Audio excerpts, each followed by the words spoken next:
एक दिन हजरत इब्राहीम अलैहिस्सलाम अपने बेटे हजरत इस्माइल अलैहिस्सलाम के घर तशरीफ लाए। दरवाजे पर दस्तक दी तो एक खातून बाहर आई।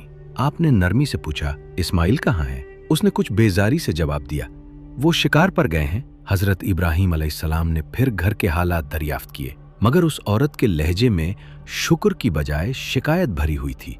वो बोली, हमारी जिंदगी बहुत मुश्किल है, न खाने को कुछ है न सुकून है, हर तरफ तंगी ही तंगी है। हजरत इब्राहीम अलैहिस्सलाम खामोशी से सुनते रहे, ना कोई नाराजी जाहिर की ना कोई बहस की। बस उठे और जाते हुए फरमाया, जब इस्माइल आए तो मेरा सलाम कहना और कहना कि अपने घर का दरवाजा बदल दें। जब हजरत इस्माइल अलैहिस्सलाम वापस आए तो उनकी बीवी ने सारी बात सुना दी। ये सुनते ही वो समझ गए कि ये आम जुमला नहीं बल्कि एक गहरा इशारा है। वो जान गए कि उनके वालिद को उस औरत का अंदाज और रवैया पसंद नहीं आया। चुनाचे उन्होंने फौरन फैसला किया और उसे तलाक दे दी। कुछ वक्त गुजरा, जिंदगी ने नया रुख लिया। फिर एक दिन हजरत इब्राहीम अलैहिस्सलाम दोबारा उसी घर आए। इस बार दरवाजा खुला तो एक दूसरी खातून सामने थी। उनके चेहरे पर सुकून था, लहजे में अदब। आपने पूछा, इस्माइल कहाँ है?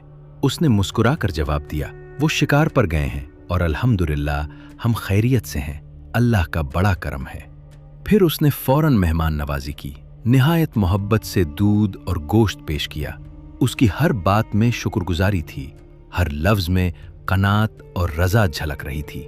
हजरत इब्राहीम अलैहिस्सलाम ये सब देखकर खुश हो गए, उनके दिल को सुकून मिला। उन्होंने इस खातून के लिए दुआ की और जाते हुए फरमाया, जब इस्माइल आए तो मेरा सलाम कहना और कहना कि अब तुम्हारे घर का दरवाजा बिल्कुल दुरुस्त है, इसे मजबूती से कायम रखना।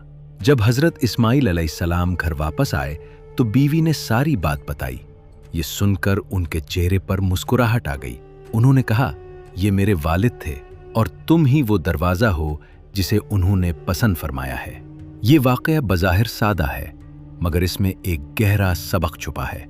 घर की असल खूबसूरती उसकी दीवारों या सामान में नहीं होती बल्कि उसमें बसने वालों के अखलाक में होती है।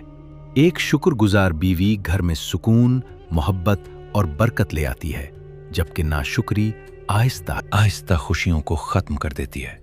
असल में घर का दरवाजा लकड़ी या लोहे का नहीं होता बल्कि वो दिल और अखलाक होता है जो उस घर को जन्नत या आजमाइश बना देता है।